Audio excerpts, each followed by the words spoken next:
Welcome to the Reconstructing Inclusion podcast. My name is Omri Johnson, your host. I hope you're well. Join me as we continue to deconstruct the shortcomings of traditional DEI strategies and co-create a vision for more transformative, human-centered approaches to inclusion. Myself and my esteemed guests will challenge the status quo, dive deep into the reactive, supplemental nature of many DEI initiatives. We'll explore how to reclaim the profound and transformational potential of inclusion as a catalyst for collective growth, empowerment, and organizational change. Season 2 of the Reconstructing Inclusion podcast starts now. Greetings, folks. Omri here. I hope you're well. Today, we're diving into a timely and challenging topic, navigating the winds of political change while maintaining our commitment to diversity, equity, and inclusion.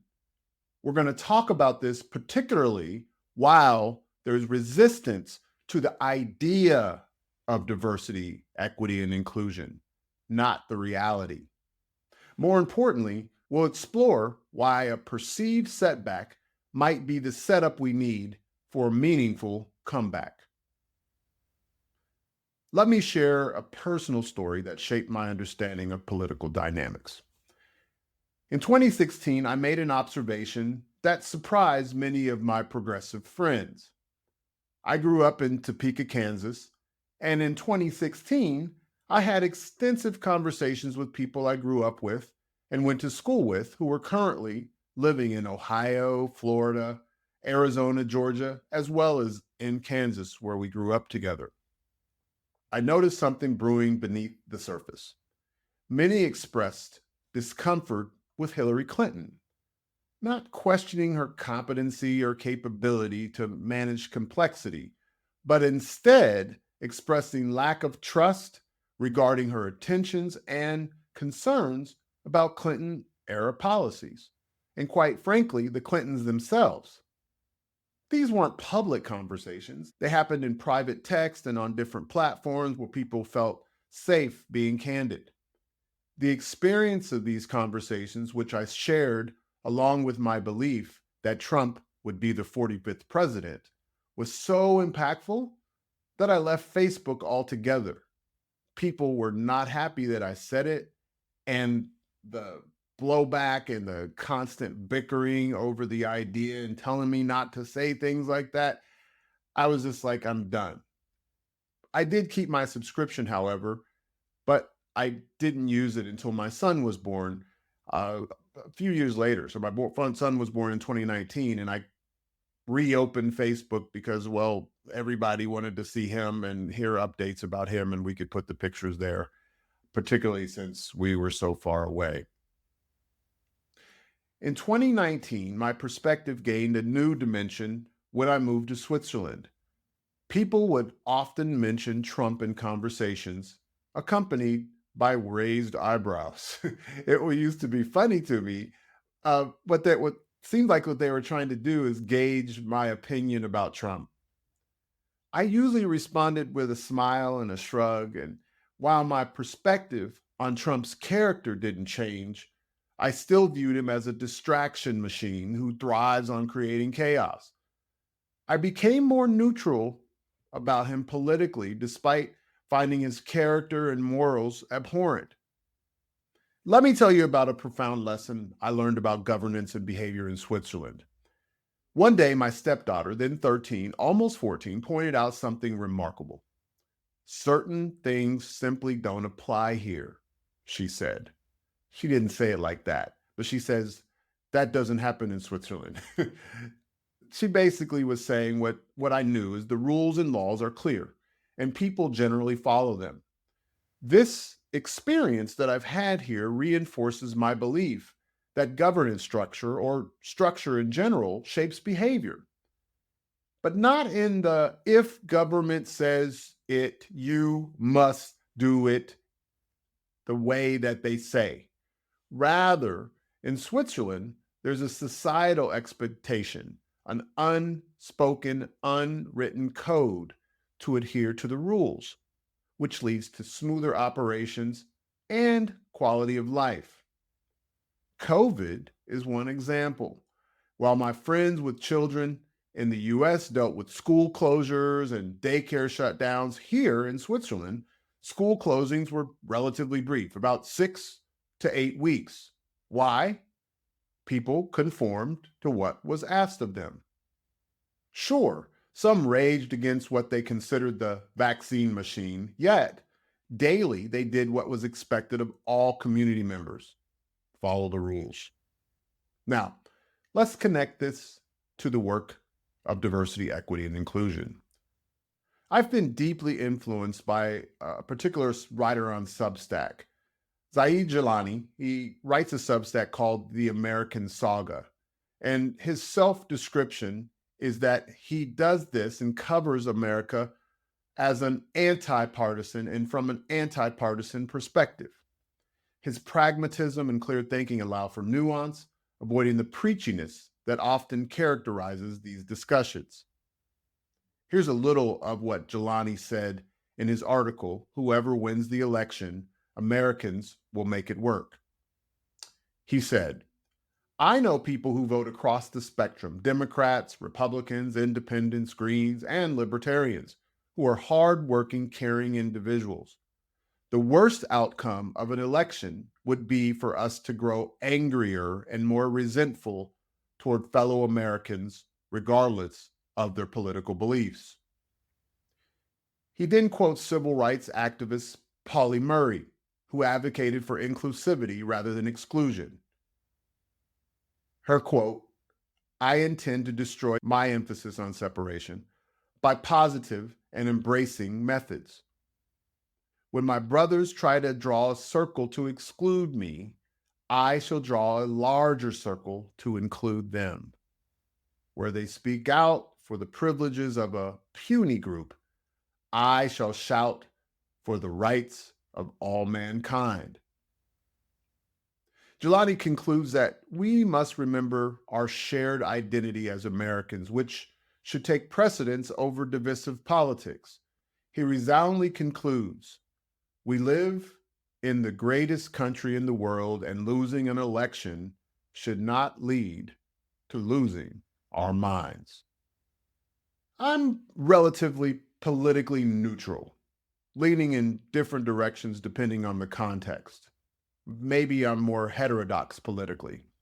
For example, I generally prefer lower taxes and less government intervention, yet I support universal basic income. I identify as right of center on some views, but also hold liberal views at times, especially when I see an unmet need for those with the greatest need. And when I talk about those with the greatest need, it's not those that are usually pontificating on LinkedIn that have the greatest need. It's the people that really have that need. And I lock in on that and oftentimes become pretty left when it comes to that. Not extreme and still willing to be influenced, but clear on something like universal basic income. I think it would be a game changer for the country. Now, this complexity in political identity mirrors the complexity in organizational life, particularly as it can work in DEI if our goal is to engage and create the conditions for everyone to thrive, and that means everyone together. Let's talk a little bit about what this means for organizations. I think that in DEI, we need to create what I call anti-fragile organizations. This is what we aim to do via our emergent inclusion framework.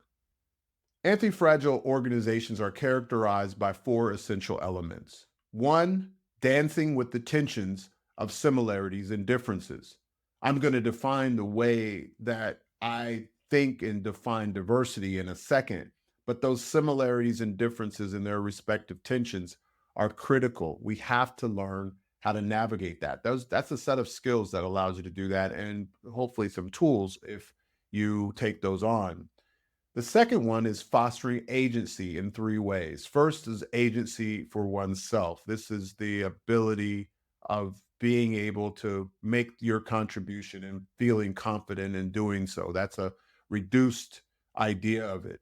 Second is agency with others' support. That means that you're a part of a community that helps create the conditions for you to make your best contributions and feel confident and masterful in doing so. And then lastly, it's agency on behalf of others, meaning as part of a community, you want to encourage agency for all of your colleagues for them to make their best contribution.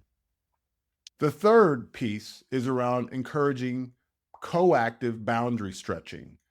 That means refined interactivity, improved communication, and sharing stories to understand individuals beyond their identities. Lastly, the fourth element of an anti-fragile organization is cultivating genuine care for one another. Now, I'm not talking about genuine care in the sense that it's touchy-feely care. I'm talking about the fact that we are interdependent as an organization, as a society, and the care means truly wanting somebody to grow and knowing that that growth and your own growth are very, very tightly wound. So you care about them as you care for yourself. It's not fully the golden rule. It's actually more so what they call the platinum rule, is do unto others as they would have you do unto them. And that's the care that means you're tightly woven so you can get the best outcomes that you could possibly get. Now, let me break down how I define diversity, equity, and inclusion. Diversity I take from Roosevelt Thomas. Any mixture of similarities and differences and their respective tension and complexities.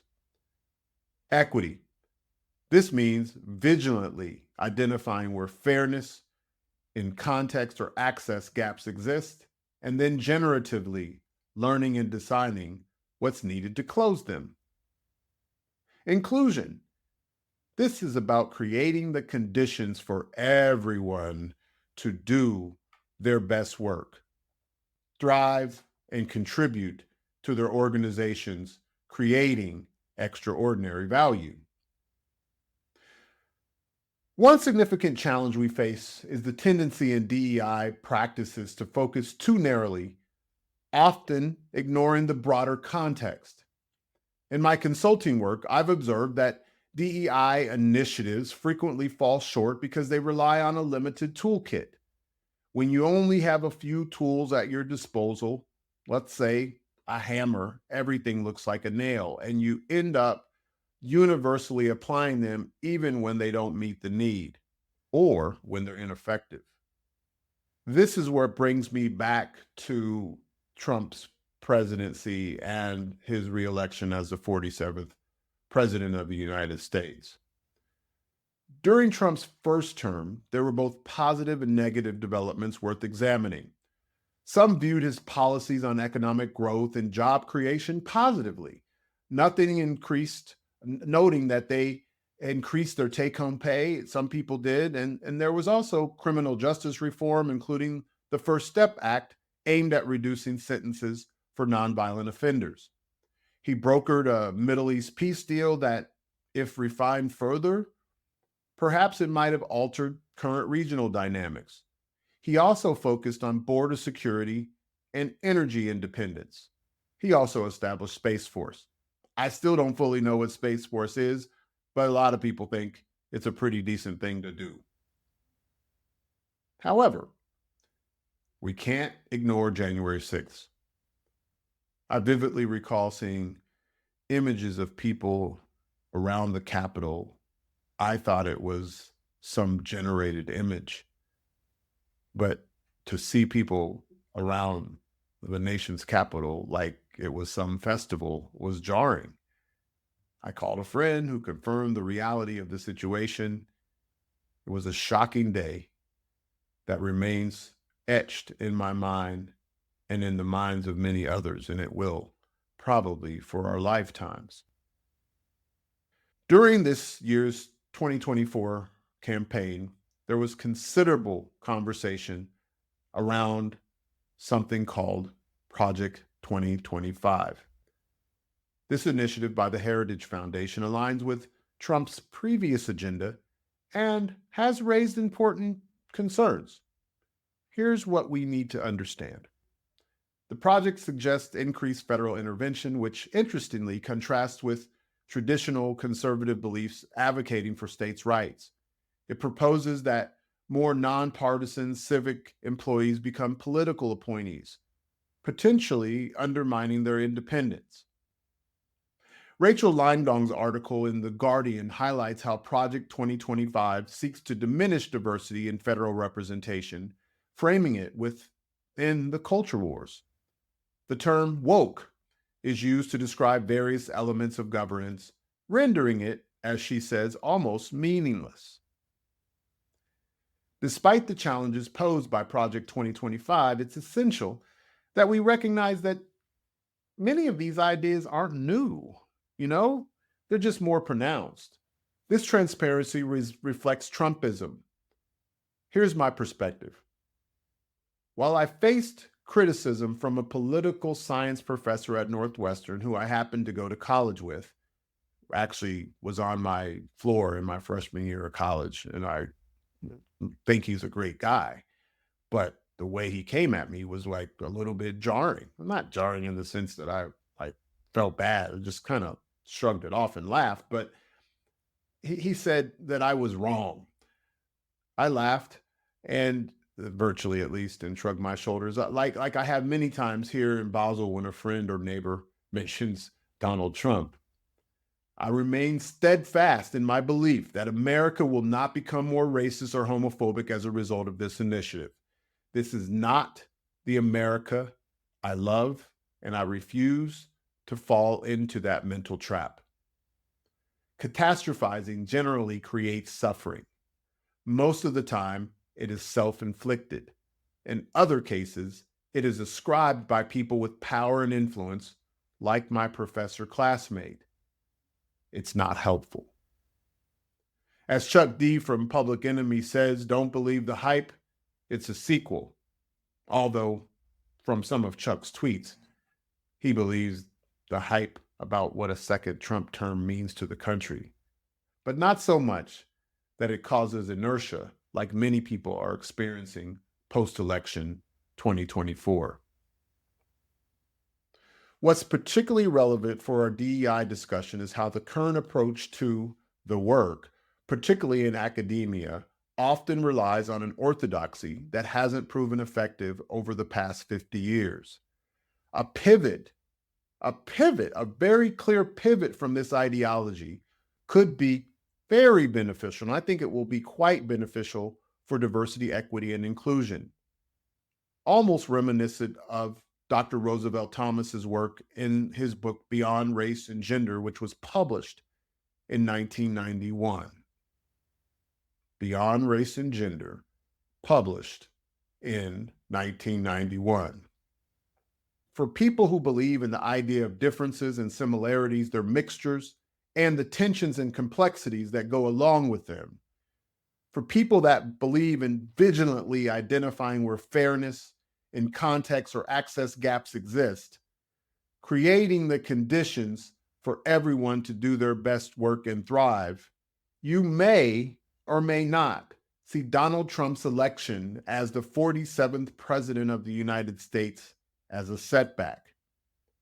In either case, the path forward requires us to come back with vigilance and diligence to support one another with and beyond our similarities and differences. And here's where hope comes in. As I quote from Dr. Seuss in my book, Reconstructing Inclusion, Dr. Seuss says, "It doesn't matter what it is. What matters is what it will become." This perspective is crucial for understanding both political changes and changes in our direction and ability to make DEI work effective and impactful, to create the conditions for everyone to thrive and for our organizations to create tremendous value. Consider the professor's words from the Netflix special or series La Casa de Papel. I think it's also called Money Heist in English. My wife is Spanish, so we ended up watching it in Spanish, me with subtitles because my Spanish is not that good, and we loved it. So the professor was the protagonist. Interestingly, protagonist that was a thief, but a protagonist nonetheless. And he was talking to the law enforcement officer in charge. It was a colonel.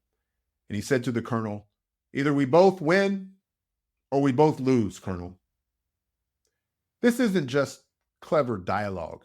It's a fundamental truth about our interconnected future.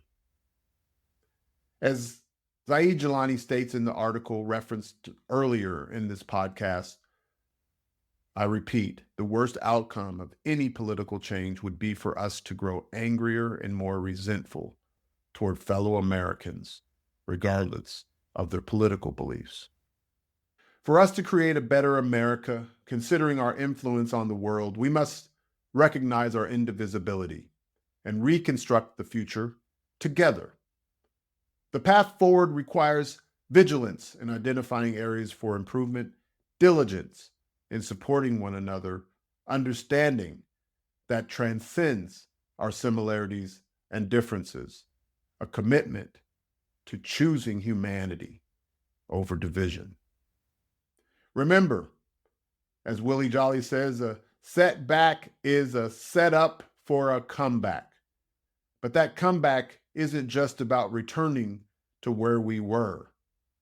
It's about moving forward to something greater together. That means we all must perpetually choose humanity. I hope that was helpful. Make it a great day. Peace.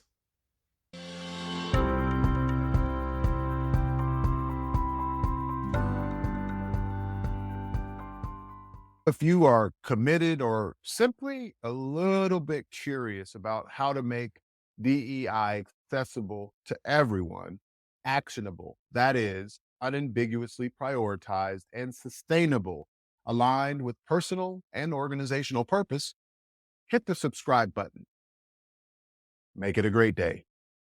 Peace.